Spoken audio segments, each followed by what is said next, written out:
I had lived alone for 2 years. I was married for 15 years, then my love, Glenn, passed. I think I had done well trying to get the house in order by myself now. I got a cat named Tiger to keep me company. My daughter Sue lives about 30 minutes away, but she comes down every Saturday, and we go to lunch. I like going to lunch with her. I had something called a TIA 3 months ago, and my daughter doesn't want me to drive. That's okay. I know the bus routes, and my best friend Lizzie comes by and gets me to church twice a week. My daughter worries about my weakness following my TIA, or whatever that is. She arranged for Meals on Wheels and in-home care for house cleaning, bed making, and evening dinner. I really don't need all this help and attention. I'll take it, but I can still do things. I used to garden as a child. My wife has persuaded me that I need to loosen up now that I'm retired. Old age can be rewarding, and it should be. Right now, very few old people die healthy. Most older people can expect that before they die, there will be a period of months to even years in which they will be disabled. And I think we need to look at ways to change that. For many people, older age is not a golden age, and simply because of frailty, either a failing body or a failing mind, or both. I'm looking forward to living another 10 years with reasonably good health, but that's the main thing. Frailty is all about complexity. People aren't frail because one thing is wrong. They're frail because many things are wrong. Geez, if it's worse than bad health, then you're crippled, full of blood. These biological and physical and social and environmental factors all converge to create vulnerability to disease that's greater than the sum of its parts. Older adults are not just old adults. Not that I consider myself old, you understand, getting older. It's not much fun just sort of whining and feeling sorry for yourself, is it? I don't approve of that. I look forward to the best is yet to come. It is a completely different organism, and they have totally different presentation of disease. The treatment is completely different. It's like another species entirely. Okay, that's great. Thank you. That sounds much better. The remedy for complexity is not standardization. The remedy for complexity is individualization. Thank you for explaining it to me. My Now pleasure. I know what to expect. We really need to make sure that the people are getting the right kind of treatment that's actually going to work for them. Our goals are the patient's goals. Well, Mrs. Kelly, I'm jealous. Yours is better than mine. You can't build a center of excellence if there isn't a strong research component. It's so rewarding to be able to take this research, which is working on this incredibly complex mathematical basis, and see it so simply demonstrated for us. Don't let me fight against me. Oh my gosh, that's very good. Wow, you're really strong.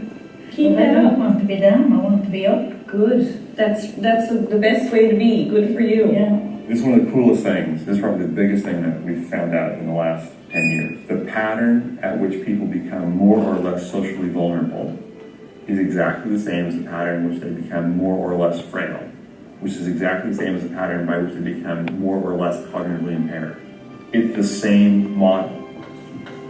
It's about limits of the accumulation of deficits. For example, if I were to say, we're going to look at 100 things that could be wrong with someone and say how fit or frail someone is depending on how many things they have wrong with them. What's the highest number of things you could have wrong? Most people might say, well, if it's 100, I guess you can have 100. But that's not true. It turns out that 67 is the most number of things that you can have wrong with you. Virtually nobody has more, whatever deficits are. We can also use this state variable in order to make a prediction of human health. And we're trying to understand what is going on here, what is behind this decision. It's stunning. It means that we're onto something that's akin to a law of nature, right? I mean, and no one has known this before, and we know it now. Today we're going to learn about frailty. The frail elderly syndrome is actually a NANDA syndrome that is in the NANDA diagnosis for nurses. It's not used very much, and so this program, the objectives are to learn what is frail elderly syndrome, how can nurses be aware of it, and what are the implications. And through the other seminars, we're going to dig down deeper on the issue of interventions and actions that nurses can do to have better outcomes for people that are pre-frail and people that are frail. The NANDA designates that frail elderly syndrome is a dynamic state of unstable equilibrium that affects the older individual experiencing deterioration in one or more domains of health, whether it's physical or functional, psychological, or social. And it leads to increased susceptibility to adverse effects in health, in particular disability. But one thing it is not a disability itself. Disabilities occur as a result of the frail elderly syndrome. So what is frail elderly syndrome? We have a case study that's part of this curriculum that is unfolding, and you've heard the case review already. She introduced herself, and she's going to continue with the things that have happened to her. And as she is talking about her experience, think about some of the things that talk to you about what she's going through. Then it happened. You know, my husband friend Jim fell and broke his hip, and his family said he never recovered. That was it. No more life or fun for Jim. Where was I? Oh yes, it happened to me. The dreaded hip breaking. I slipped going to the bus stop for my Tuesday trip to Walmart. Some nice young woman said she was a nurse and wouldn't let me get up after she checked me over. She called an ambulance and I was taken to St. John's Hospital. They whisked me in that place and I never got a word in about my cat Tiger. I woke up to bells and sounds and rushing around. I had surgery for my right hip fracture. They said I would be up in no time. I was able to use a bedpan after that tube was removed from my bladder. Physical therapy was in and out and told me I had to perform a lot of rehab. I tried to tell them about my TIA things, but they seemed to always be in a hurry. I asked a nurse to call my daughter about Tiger, and she said maybe if she had time. 2 days after they took that painful tube out of my bladder, I started hurting when I urinated, and I seemed to leak more than before the surgery. Yes, I wore a pad, but that's how us older ones have to live. It was okay, and I managed. This was different. I told 3 aides, 2 nurses, and Dr. Jones that I hurt, and that I was not used to complete and utter lack of control. They just smiled at me and said I was doing well. Finally, they performed a urine test and said I had some type of bad bacterial infection, and I would need to stay for IV therapy. Rehab visits were fewer, and I seemed to not have help getting up. The aide said to let her bathe me in bed since it would be better and quicker. I hated that hospital food. They brought me the same meal every day: chicken, green beans, hard roll, and fruit cup. I told them I liked grilled cheese sandwiches. I was not picky, but I just could not eat the same thing all the time. Well, then I started having pain again in my bladder, and the constant leaks lessened. The nurses said I was retaining urine and put that tube in again. I was so tired of that place, weak, sick, and I didn't even want to work with rehab. They didn't seem to mind leaving the room when I asked them. My daughter told me I was not listening to the staff.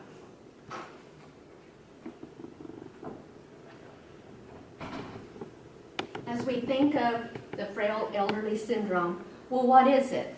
Well, it has a biophysical and it has a pathological basis. It's just not the act of growing old. It is not that at all. It's one of the most profound syndromes that is linked with mortality.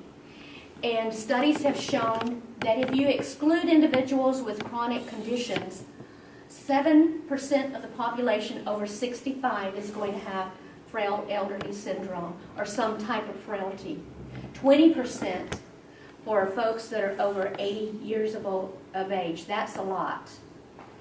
And it's so much, the percentages are so much that we need to think about how we as nurses are distinguishing those patients who have good outcomes and those patients who have poor outcomes.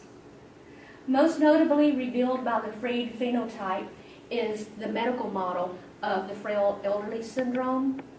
And the frail elderly syndrome is based on this Frail phenotype. Some call it the Frail Index or Frailty Index, FI, as you saw in the video.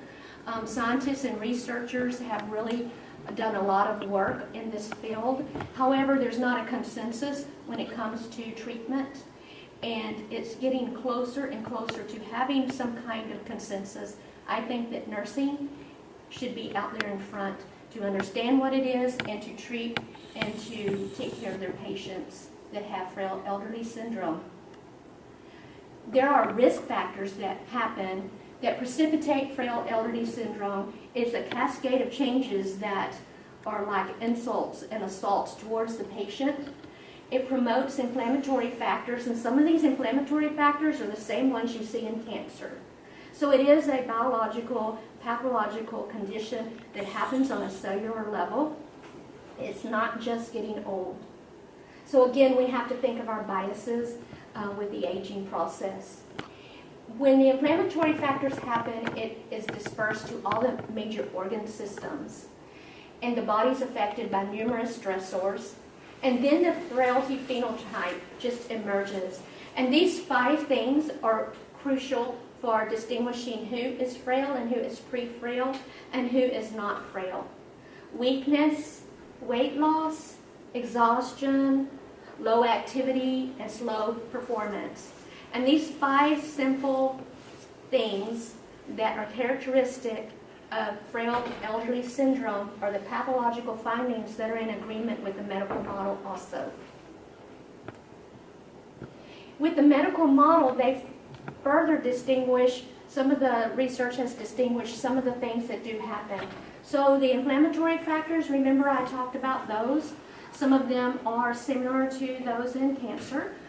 The tumor necrosis factor and the interleukin-6, interleukin-1, all of these and cytokines, these are inflammatory factors that affect cells. They're the same ones that also affect what's called apoptosis, which is cellular death that occurs during a cancer process. And it also affects androgen deficiency and insulin resistance.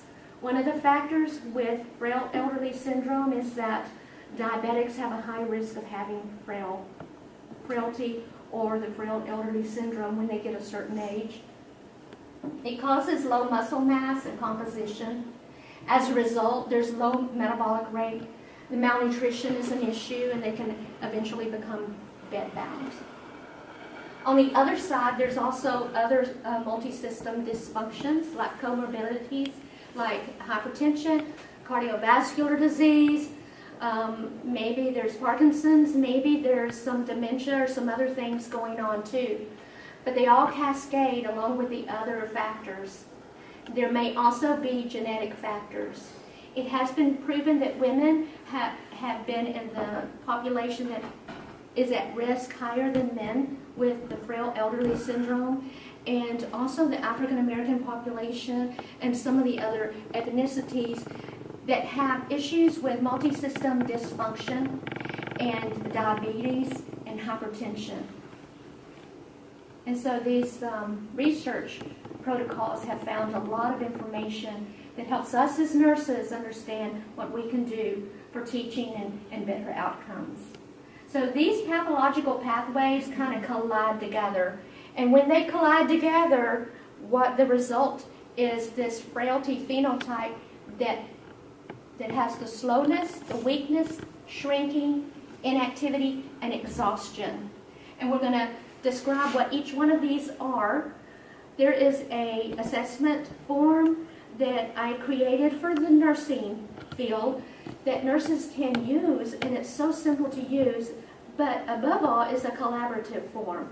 So the rehab departments can be involved in it, the dietary department can be involved in it, and I think it's a good tool that brings interdisciplinary collaboration together.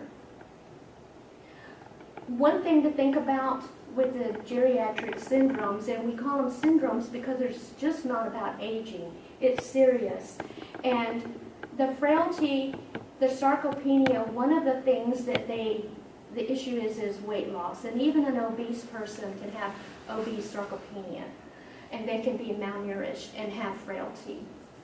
Cachexia and sarcopenia and frailty, they all come together, and that makes the conditions worse, and it makes the conditions right for frailty.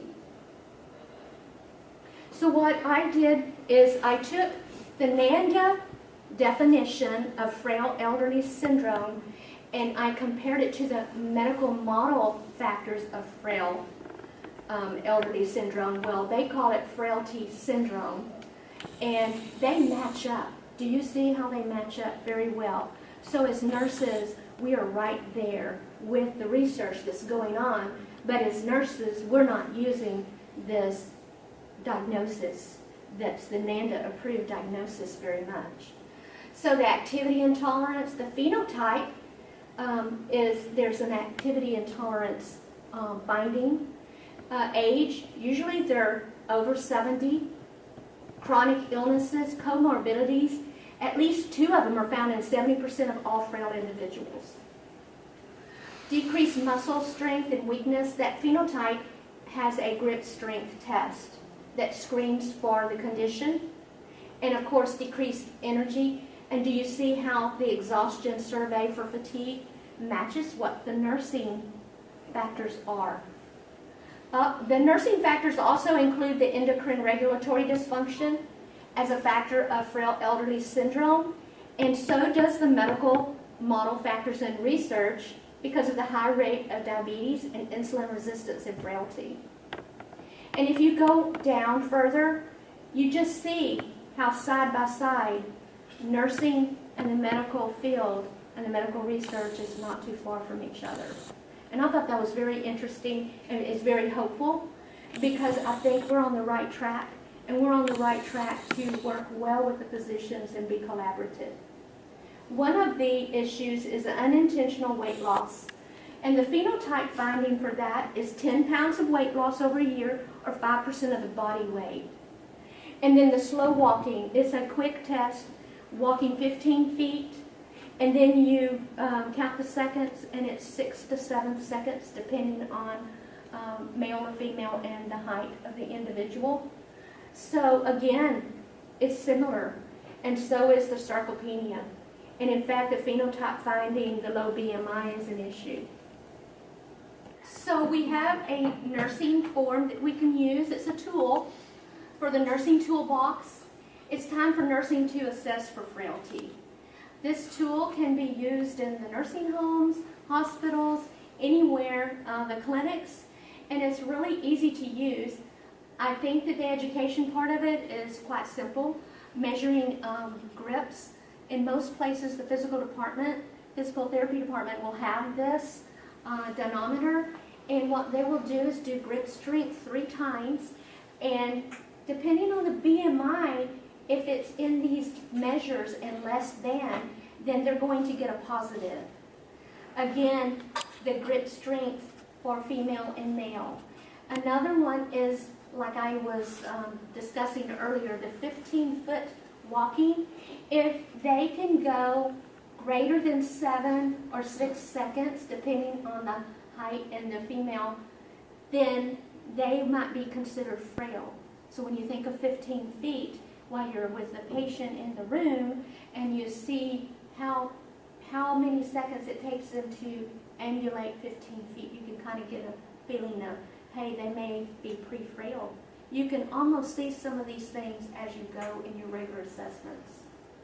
Then the other one is exhaustion. So what they do is you ask them, was everything that you did an effort this last week? Or you couldn't get going at all this last week? If it was moderate or most of the time, then those are indicators you're going to, again, get a plus there. Then you have your low activity, and that's the kcal per week. They have so many wearable watches and kcal type calculators. Those can also be utilized, but what we see that's a predominant description of frailty is any 3 of these 5, and that is frailty. Less than that is usually pre-frail.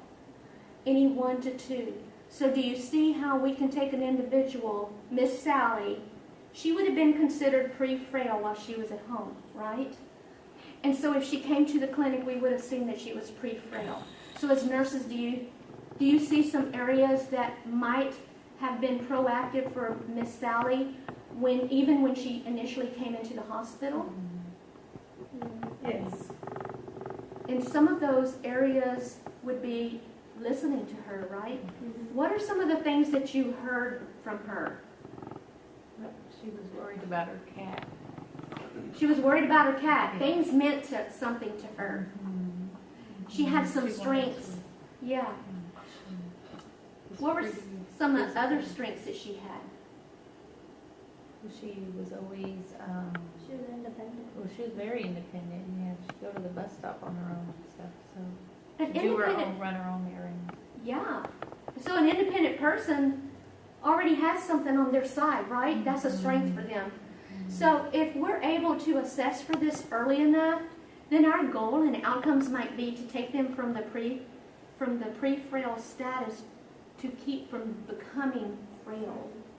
And so if they have an event that makes them bedfast for a short term, later she's going to have pneumonia. As the case study goes further in the next sessions, she will have pneumonia and she will become very, very despondent and sad. She's lost her life, and at the end of this case study, they're going to recommend long-term placement instead of short-term rehab to go back home. And that's the sad part. Maybe we can prevent that from being more attentive to frailty. So in the case study, I used Orem's theory of self-care deficits. And what it means is that these basic areas, air, food, elimination, activities, psychosocial safety, and promotion of normalcy, these things can be effective. And what I did was I found some findings based on our case, Miss Sally. And on these findings, on each one of these, I found what she was doing and what the negative areas were. As a result, this is your care plan too. Do you see? She has pneumonia eventually. She needs oxygen. She's short of breath. So it's ineffective airway, impaired gas exchange, infection. Do you see how food is important? So she has imbalanced nutrition. She ends up losing 14 pounds and her BMI goes under the limit. And so that she has the criteria for frailty. And activity and rest also.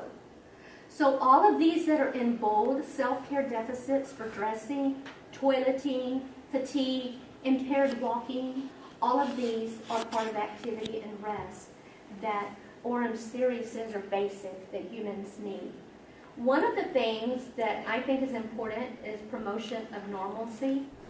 So promotion of normalcy, that's good family relationships. She owns a home, right? She lives independently. These are some things that were normal for her, and she's lost all of that. Right now, the nursing diagnosis could be ineffective health management. So if you can take these basic items that Orem's theory has and determine what is right and what is not normal for this patient, then you will be looking at them as an individual, not as just a care plan. And then I did Swanson's theory of caring and the psychosocial nursing concepts with that. These are also in the NANDA.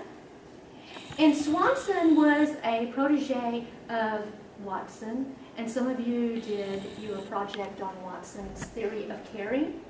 And she developed these 5 domains of knowing. You need to know who the patient is, what the likes, dislikes. What did she say? She wanted a grilled cheese. Doing 4, having competent care, being skilled, disciplined in what you do, having those competencies as a nurse, maintaining beliefs, so you're going to encourage them, encourage the patient, enabling, allow them to do things. Later in this case study, the CNAs will tell her, go ahead and have your elimination in your attends. We'll just change that for you. Can you see how her dignity and independence left her? So they need to be enabled, and then being with. That's just being in there, not just checking the IV, but being with her. And with these types of caring, it makes the art of nursing come alive, especially with frailty syndrome. And you can use hopelessness, social isolation, Situational low self-esteem, relocation stress. She's out of her home now, and her cat, Tiger. And I like the one, risk for compromised human dignity. And as nurses, we need to be aware of what we're doing there. It's person-centered nursing. So interventions are going to be based on your assessment that you did for frailty, and the things that you're going to look for that need to have maybe some nursing actions and interventions that care for that person as an individual. Safety and risk factors. The nursing homes have high rates of falls. Perhaps if this program was placed into nursing homes, the fall rate for frail and pre-frail individuals will go down. Above all, interdisciplinary collaboration with social services, rehab, dietary, nursing, the MDS, the QI person. Because can you see how they can, the QI person for quality measures can take the data and over time grid these out with what is going on with that patient. Again, this is evidence-based practice. We're going to assess the function and expectations and coordinate and manage the care. These are essential nursing actions. We're also going to use best practices because we're always going to evolve our knowledge, right? We're going to understand frail elderly syndrome and other geriatric syndromes. The NLN ACEs framework is very informative. It's on the internet, and they have really good frameworks of care and patient outcomes and emerging information that can help some of these special needs for older adults. We're going to make situational decisions. It's just not a one-size-fits-all, right? I think the gentleman said it's not standardization of care, it's individualized care. So we need to consider the elderly adult's choices and expectations, cultures, traditions, and strengths. Do you think that they were considering Sally's? No. No. And so we're going to close this program, and I hope to see you with the next ones where we dig down deeper and we discuss the actions and the interventions.